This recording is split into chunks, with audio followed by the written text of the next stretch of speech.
고통으로부터 자유하라. 고통으로부터 자유하라 하는 것입니다. 세계 제2차 대전이 끝나기 약 1년 전인 1944년 7월 20일은 이 반트럼프 인사들이 치밀하게 계획을 세워서 트럼프 암살 계획을 실행했던 날입니다. 그때 회의장에 한 25명 정도가 모여 있었고 히틀러가 이제 브리핑을 받고 있었습니다. 제일 먼저 이 참모총장, 그 당시에 그 나치의 참모총장인 호이징거가 브리핑을 했습니다. 브리핑을 하고 있을 때에 그때 그 다음에 브리핑을 하기로 되어 있는 사람이 슈타펜버그 대령이었습니다. 이 대령이 바로 이 암살 조회에 끼어있던 사람인 거예요. 그가 이 시한폭탄이 든 서류 가방을 자기가 다음에 브리핑을 하니까 그 히틀러 가까이에다가 그 가방을 놓았습니다. 그리고 그는 급하게 무슨 전화를 받는 것처럼 의장을 하고 이제 회장을 빠져나갔어요.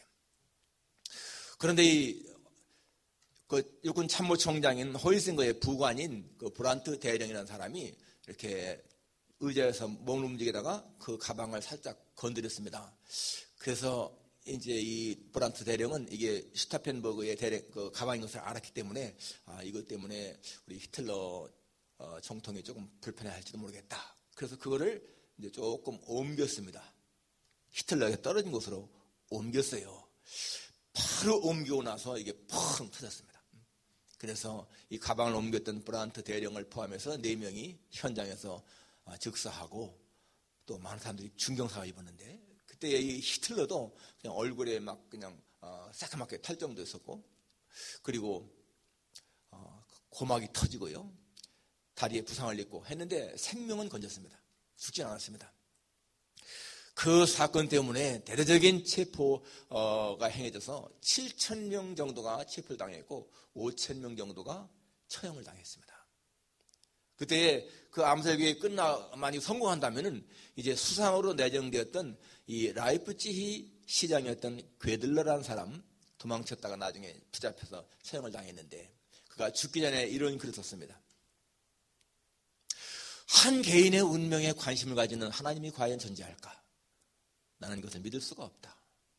왜냐하면은 수십만 명, 수백만 명이 절망, 고통, 참혹한 속에서 허덕거릴 때에도 하나님은 손끝 하나 행하지 않았다. 그렇게 여러분 수많은 사람들이 죽임을 당하고 그렇게 잔인한 히틀러 아래에서 고생을 하는데도 하나님은 그냥 무관심했다 그겁니다. 정말 독일 나치에 의해서 600만 명의 그 유대인들이 학살당하는 그럴 때에도 하나님은 유대인들을 구원하지 않았다고 해서 신앙을 버린 사람들도 없지 않아 있습니다. 그 2차 대전으로 말미암아서 여러분 사망한 사람이요 4천만에서 6천만 명이라고 하는데 그 위키 백과사전을 보게 되면 약 4,700만 명으로 나옵니다.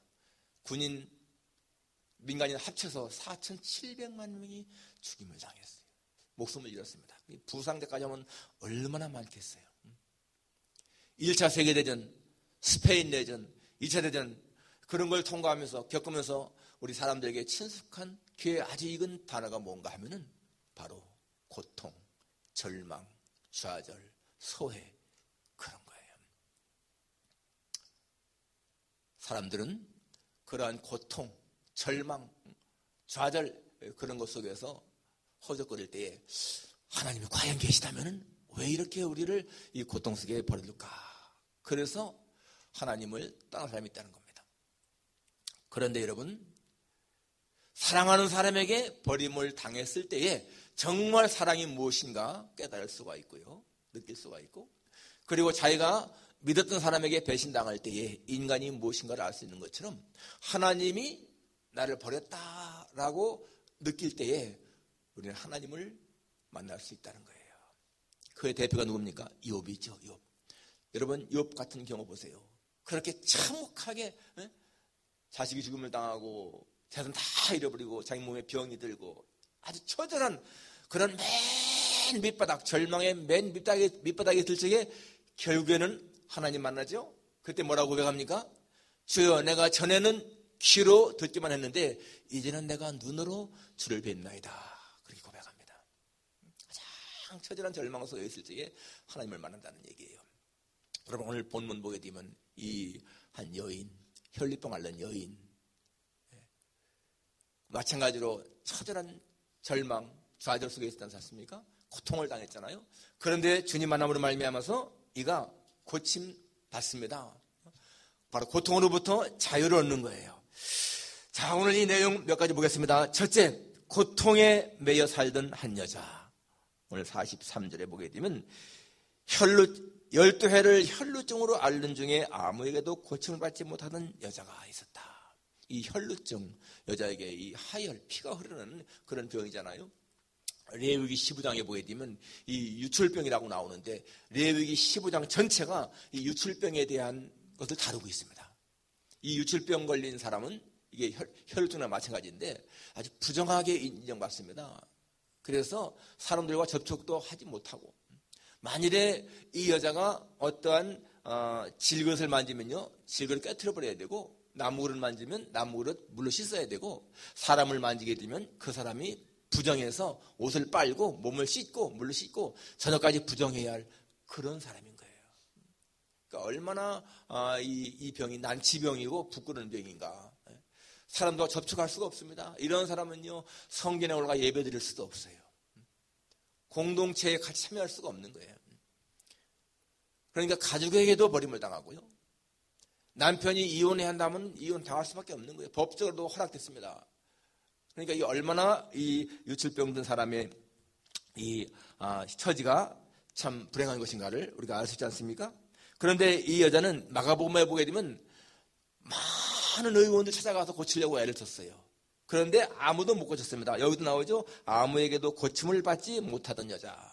아무에게도 많은 의원들이 자기가 한번 고쳐보겠다고 와서 했는데 다 돈만 낭비했지 이 여자의 병은 고치지 못하는 거예요. 그러니까 사회적으로다가도 이렇게 버림당하고 소외당하고 살던 그런 사람이죠. 그런데 이 외경에 보게 되면 니고데모 복음에 보게 되면 이 여자가 베로니카다 이렇게 이름을까지 나오고 있어요. 베로니카. 우리가 좀 이렇게 좀 본 것 같지? 여러분 패션이라는 영화 보게 되면 예수님이 십자가를 지고 골고다를 향해 갈 때 막 병정들의 채찍을 맞고 쓰러지고 피땀이 그냥 얼굴에 범벅이 됐을 적에 한 여인이 와서 수건으로 막 얼굴을 닦아주잖아요. 그 여인이 이 베로니카라고 말하는데 그게 뭐 사실성은 없지만은 아무튼 간에 사실이라면 당연히 자기가 그렇게 고침받았으니까 예수님에게 그렇게 할 수 있는 거라고 볼 수가 있습니다. 아무튼 이 여인 너무나 고통 속에 살던 여인입니다. 얼마나 불행하겠습니까? 여러분, 이 세상에는요 정말 갖가지 문제 때문에 고통을 당하는 사람들이 너무나 많습니다. 이런 여인과 같은 환경 속에 있는 사람들이 너무나 많은 거예요. 오늘 현실 속에서 어제 신문을 보니까 한국에서 그 공사장에 폐물들을 처리하는 그런 수거하는 작은 회사의 대표가 자기가 그런 이제 공사를 했는데 빌라를 짓는 사람에게 했는데 이 대금을 못 받았어요. 그러니까 계속 그것 때문에 싸우고 그리고 그것 때문에 이제 못 받으니까 자기 그 회사도 재정이 어렵지 않습니까?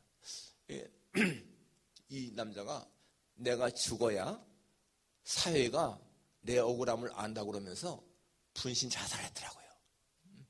자기 몸에 휘발유 뿌리고 자살을 했어요. 얼마나 불행한 일이에요. 그에게는요 초등학생, 중학생, 고등학생의 자녀가 3남매가 있어요.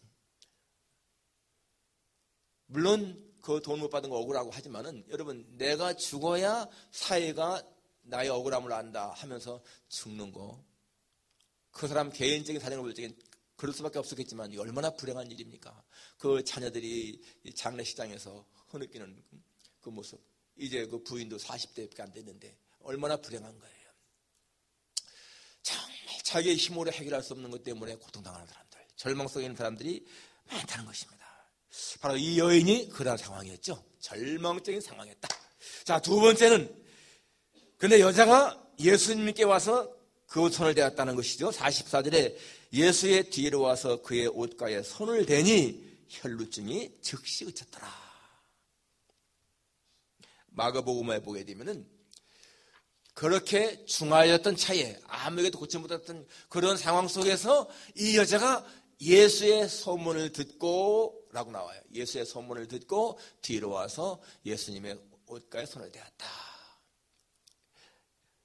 바로 절망에 빠져있던 이 여인에게 예수님의 소문이 그에게는 소망이 됐던 거예요. 예수님의 소문을 듣는 순간에 내가 지금까지 수많은 의원들에게 고침받지 못했지만은 바로 이 예수님, 이 소문에 의하면은 불치병을 고쳐주는 그런 예수님, 어쩌면 이분은 정말 구약에서 그 예언하신 메시아 그분이 아닌가 하는 그런 확신, 믿음 그런 것 때문에 찾아오는 거예요.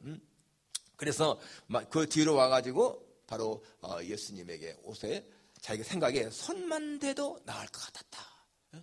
예수님의 옷자락에 손만 대도 나을 것 같다. 이게 보통 믿음이 아니죠. 그런데 손을 대니 혈루증이 즉시 그쳤더라. Immediately her bleeding stopped. 즉시 immediately her bleeding, 피가 흐르는 것이 stop, 딱 멈췄다는 거예요. 예, 여러분 믿음이라고 하는 것은요, 그 대상과 내가 하나가 되는 거예요. 일치가 되는 겁니다. 결혼식일 적에 남편과 아내, 신랑과 신부가 내가 이 여자를 내 아내로, 내 남편으로 그렇게 의지하며 살겠습니다 라고 고백할 적에는요, 그런 그 신뢰 그것 때문에 남편과 아내가요 하나가 되는 거예요. 하나.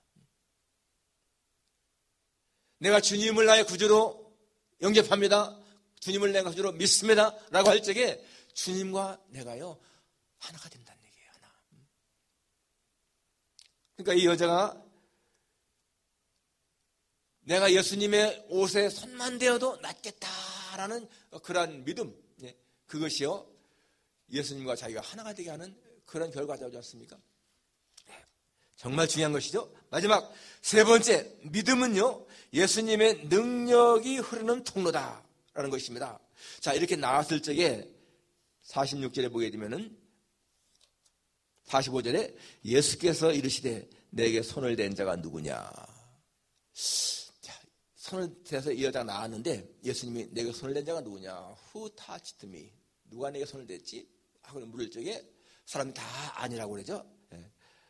다 아니라 할 때에 베드로가 이르되 주여 무리가 밀려들어 미나이다. 주님, 지금 이렇게 많은 군중들이 서로 밀치고 막 일하기 때문에 손을 대는 것이지 누군가가 예수님에게 일부러 손댄 것이 아닙니다. 바로 그러잖아요. 그럴 때 예수님 하실 말씀이 내게 손을 댄 자가 있도다. 이는 내게서 능력이 나간 줄 알미로다. Someone touched me. 누군가 내 손 댔다. 왜냐하면 I know power has gone out from me. 파워, 내 능력이 내게서 빠져나갔다는 거예요. 바로 이 여인이 예수님에게 손을 댄 순간에 바로 예수님의 능력이, 여러분 그 예수님의 능력이 여인에게 왔다는 거잖아요. 여러분 이 능력이 무엇일까요? 예수님이 말한 능력이 내게서 빠져나갔다. 여러분 그건 보통 능력이 아닌 거예요. 말씀으로 세상을 창조하신 하나님의 창조의 능력, 바로 그것이죠. 생명의 능력인 거예요. 예수님에게 있는 하나님의 능력, 창조의 능력, 말씀으로 세상에 빛이 있으라 할 때에 빛이 있었던 그러한 능력, 바로 그것이 빠져나갔다는 거예요. 여러분 그 능력이요, 병든 자에게 닿으니까 병이 치료받죠. 그 능력이 우매한 자에게 닿을 적에는 그 우매한 자가 지혜로운 자가 되죠. 그 능력이 죽은 자에게 임하게 되면요 살아나는 거예요. 그러니까 나사로야 나오라 할 때에 나오잖아요. 바로 그런 예수님의 능력이 지금 빠져나갔다는 것입니다. 많은 병자들 주님 앞에 치료받은 것, 바로 이러한 능력인 것이죠. 문득병자가 주여 원하시면, 주님이 원하시면 나를 깨끗게 하실 수 있습니다. 깨끗한 받아라. 그 말씀 가운데에서 낫잖아요. 바로 믿음은 예수님의 능력이 흐르는 통로다. 믿음 있는 사람들은 다 예수님 앞에 와서 고침받았습니다. 주님이 원하시면은 이 문둥병 불치병이지만은 나을 수 있습니다. 그 믿음이잖아. 그러니까 여러분, 이 믿음이 얼마나 중요한 것인가. 여러분, 여기서 지금 예수님이 누가 내 손을 대느냐라고 할 적에 예수님이 자기에게 손을 댄 사람이 누군지 몰라서 정말 물으셨을까? 당연히 예수님은 여인이 손댄 거 아시죠? 그런데 왜 그렇게 했을까요? 바로 여인 스스로가 자기 입에서 고백하게 하신 거예요. 그 다음 보십시오, 여러분. 47절에 여자가 스스로 숨기지 못할 줄 알고 떨며 나와 엎드려 그 손댄 이유와 곧 나은 것을 모든 사람 앞에서 말하니. 여러분, 이게 정말 중요한 거예요. 자기가 왜 손을 댔는지, 그리고 어떻게 됐는지 그걸 모든 사람 앞에서 말했다. 이게 무슨 말입니까? 예수님의 능력을 간증한 거예요. 내가 이렇게 하니까 이런 일이 생겼다. 바로 예수님은 여자가 스스로 자기 입으로 말미암아서 이런 고백하기를 원하신 거잖아요. 이 여인의 입장에서 볼 적에는 자기가 그냥 고침받고 살며시 나가기를, 도망가기를 원했을지도 몰라. 그런데 바로 예수님이 누가 내 손을 냈느냐? 도망갈 틈이 없는 거, 피할 길이 없습니다. 그러니까 떨면서 말했지만은, 여러분, 이 여자가 굉장히 두려움 가운데 말했지만은 이게 뭐예요? 예수님의 하신 일을 증거한 거예요. 여기서 우리가 알 수 있는 것이 무엇인가 하면은요, 하나님에게 은혜 받은 사람에게는 책임이 있다는 것입니다. 무언가 해야 할 일이 있다는 거예요. 사명이 있습니다. 그게 무엇입니까? 내가 받은 은혜를 증거해야 한다는 거예요. 사람들 앞에서 간증해야 한다는 것입니다. 그래서 하나님의 영광을 드러내야 한다는 거예요. 내가 하나님에게 이러한 은혜를 입었습니다. 내가 이렇게 변했습니다. 바로 그렇게 하는 거죠. 바로 그것이 예수님이 여자로 하여금 자기 입으로 그렇게 하게 한 거예요. 여러분, 이게 얼마나 중요한 것입니까? 거라사의 광인 보십시오, 여러분. 거라사의 그 귀신 들린 자가 나왔을 적에 그는 예수님과 같이 있기 원했지만은 예수님 뭐라고 합니까? 너 집에 돌아가서 사람들에게, 내 가족에게 하나님이 내게 어떻게 큰 일 행하는가를 가서 얘기해라. 그랬잖아요. 그러니까 여러분, 우리 하나님의 은혜를 힘입고도 받고도 내가 침묵한다면은 그것이 죄라는 거예요. 내가 교회 다니는 것을 사람들이 아는 거 부끄러워서 자기가 크리스찬이라는 걸 밝히지 않는 사람들, 그런 사람들은요, 하나님 은혜 알지 못하는 사람들인 거죠. 식당에 가서 식사기도 하는 것이 부끄러워서 기도하지 않는다 하는 사람들은 예수님 만난 경험이 없는 사람들인 거죠. 여러분, 예수님 만난 체험이 있는 사람, 은혜 받은 체험이 있는 사람들이 왜 그런 걸 숨기겠습니까? 지금 여기 예수님은 그 여인이 자기 입으로다가 고백하기 원하는 것처럼 그렇게 당당하게 말을 해야 되죠. 누구 앞에서든지 내가 하나님에게 이러한 은혜 받았습니다. 내가 예수님 때문에 이렇게 평안한 삶을 살고 있습니다. 내 삶이 옛날에는 정말 힘들었는데 내가 예수님 만난 다음부터 내 삶이 변화가 생겼습니다. 증거하라는 거예요. 여러분, 지금 바로 이 여인이 이렇게 모든 사람 앞에서 증거했을 적에 사람들이 얼마나 놀랐겠습니까? 야, 이 혈루증은 정말 불치의 병인데 어떻게 예수님의 옷에 손만 대도 나을까? 와, 이 예수님 정말 메시아라구나. 정말 하나님의 아들이구나. 그러지 않았겠습니까? 그러니까 여러분, 이 여인이 행한 일이 얼마나 이게 예수님을 높이는 일이 된 거냐고요. 바로 예수님은 그것을 원하셨다는 얘기입니다. 그래 48절에 보게 되면은 예수께서 이르시되 딸아, 내 믿음이 너를 구원하였으니 평안히 가라. 이제 여자는요, 자기가 해야 할 일을 한 거야. 예수님을 드러낸 거예요. 그러니까 예수님이 딸아, 내 믿음이 너를 구원했다. 예수님의 능력을 이 여인이 끌어당긴 거예요. 믿음으로. 그래서 내 믿음이 너를 치유했다. Your faith has healed you. Go in peace. 평안하게 가라. 정말 이 여인은 자기가요, 다른 사람을 만지게 되면은 그 사람이 부정한 거 아는 사람인 겁니다. 규례에 따라서 이 혈루증 있는 사람이 다른 사람 만지면 당연히 그 사람 부정하게 되어서 저녁까지 부정하고 옷 다 빨아야 되는 거 아는 사람인 거예요. 그러지만은 예수님은 그냥 보통 사람이 아니니까 예수님이 부정하게 되는 것이 아니라 바로 그분이 하나님의 아들이시고 다윗의 자손이시고 메시아이시기 때문에 그분에 의해서 내가 정하게 된다. 이걸 알았기 때문에 만진 거 아니겠어요? 그러니까 예수님이 따라 하면서 내 믿음이 너를 구원하였으니 평안히 가라. 여러분 그때 이 여인의 마음이 얼마나 좋았겠어요. 이 여인이요 12년 동안 이렇게 혈루증을 앓며 살 때에 언제 누구에게 따뜻한 말 들어봤겠습니까? 항상 사람들이 냉대받은 삶을 살았는데 주님이 따라 하고 부르시면서 이제는 네 병에 나았다. 평안히 가라. 정말 이 평안히 가라고 하는 말은 어떤 면에서는 평안 속으로 가라는 말도 되겠죠. 평안 속으로 가라. 과거에는 고통, 좌절, 절망 속에 살았지만은 이제 그런 거 다 지나갔으니 이제는 평안 속에 가서 편하게 살아라. 새로운 삶을 살아라 하는 것을 알 수가 있습니다. 여러분, 지금 여러분의 영혼의 상태가 어디인 것인가 한번 생각해 보세요. 여러분의 영혼의 상태가 지금 이 여인이 당했던 고통의 상태인가 아니면은 나아서 평안한 상태인가. 예수님을 믿고도 항상 두려움, 절망, 고통 속에 산다면은 뭔가 잘못된 거죠. 잘못된 거야. 우리가 예수님 안에 있으면은 평안을 누려야 된다는 얘기죠. 정말 주님이 주시는 평안을 우리가 누려야 한다는 것을 알 수가 있습니다. 마가복음에 보게 되면은 이 여인에게 예수님이 마지막으로 한 말씀이요. 네 병에서 놓여 건강할지어다. 그럽니다. 네 병에서 놓여 건강할지어다. Be free from your sufferings.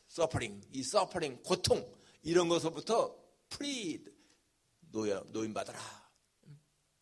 자유를 얻으라. 쉽게 말하면 고통으로부터 자유함을 받으라 그 말이죠. 바로 예수님은 우리에게 고통으로부터 자유를 누리게 하시는 분이시다. 11세기의 성자인 제롬이라고 하는 사람이 있었는데요. 이 제롬은 그 당시에 이제 성경이 구약은 히브리어, 신약은 헬라어되지 않습니까? 이 히브리어와 헬라어로 된 성경을 라틴어로 번역한 사람이 제롬인 거예요. 위대한 사람이죠. 그런데 그가 성경을 막 번역할 적에 자기 마음속에 내가 빨리 이 성경을 번역해서 예수님에게 드려야지. 그런 마음이 있었어요. 그런 마음 가지고 번역을 쫙 해나가는 중에 어느 날 기도를 하는 가운데 이제 환상 가운데 주님을 만나는 거예요. 그러니까 예수님 제가요 주님에게 드릴 선물을 준비하고 있습니다. 그러니까 주님이 야 세상에는 모든 것이 다 내 것인데 네가 무슨 선물을 나에게 주려고 그러느냐? 내가요 주님 성경을 라틴어로 번역해서 주님에게 드리려고 합니다. 그러니까 주님이 이렇게 말씀하시는 거예요. 정말로 네가 나에게 선물을 주기 원한다면 내가 제일 좋아하는 선물 좀 줬으면 좋겠다. 주님이 좋아하는 선물이 무엇입니까? 너의 죄와 고통을 다 나에게 주는 것이다. 여러분, 우리는 주님이 하나님이요 우리에게서 이 세상적인 보화 무슨 보물, 돈 이런 거를 바치기를 원하면 하나님이 기뻐하실까 생각하지만은 여러분 하나님이 정말로 원하시는 것은 그 선물은 우리의 모든 죄와 우리의 고통, 우리의 슬픔, 아픔 이러한 것을 주님에게 드릴 때에 주님이 기뻐하신다는 거예요. 그러니까 주님이 부르는 사람이 누굽니까? 내가 의인을 부르러 온 것이 아니라 죄인을 부르러 왔다. 수고하고 무거운 짐자들아 다 내게로 와라. 주님은요 평안한 사람을 부르는 것이 아니고 부유한 사람을 부르는 것이 아니고 수고한 사람들, 무거운 짐을 진 사람들, 병든 사람들, 고통을 당하는 사람들, 소외된 사람들, 절망 속에 있는 사람들을 부르시는 거야. 그게 주님에게 드리는 가장 좋은 선물이라는 것입니다. 우리가 고통으로부터 자유함을 누릴 때에 하나님은 기뻐하신다는 거예요. 오늘 이 여인을 고쳐주시고 주님이 얼마나 기뻐하셨겠습니까? 오늘 우리는 우리가 지고는 무거운 짐들, 절망 같은, 좌절 같은 그 모든 부정적인 것들을 다 주님에게 맡기고 진정한 자유와 평안을 누리는